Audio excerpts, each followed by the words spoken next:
Welcome to the last breakfast. Please enjoy the video. In this video, I will show you how to make delicious mixed Nimko at home. We'll start by gathering all the necessary ingredients.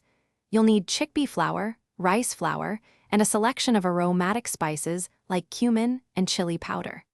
Don't forget some crunchy nuts and sweet dried fruits to add variety. Having everything ready ensures a smooth and enjoyable cooking experience from start to finish. Next, we'll prepare the dough, which is the heart of your Nimko. Combine the flours and spices with water, kneading until you achieve a firm, pliable consistency. This dough will then be pressed through a sieve maker to create those characteristic thin strands or other fun shapes. The right dough texture is crucial for achieving that perfect crispiness when fried. Now comes the exciting part, frying. Heat your cooking oil to about 350 degrees Fahrenheit. Carefully drop the shaped dough into the hot oil, frying in small batches until they turn a beautiful golden brown and are wonderfully crispy.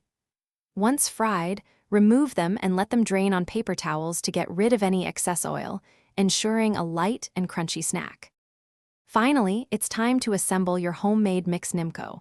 Once all the fried components are cool, gently combine them with your roasted nuts, dried fruits, and any extra spices you desire. Toss everything together thoroughly to ensure every bite is bursting with flavor. Store your delicious creation in an airtight container, and it will stay fresh and crunchy for up to 2 weeks, ready to enjoy anytime. Thanks for watching. If this was helpful, leave a like and consider subscribing. See you next time.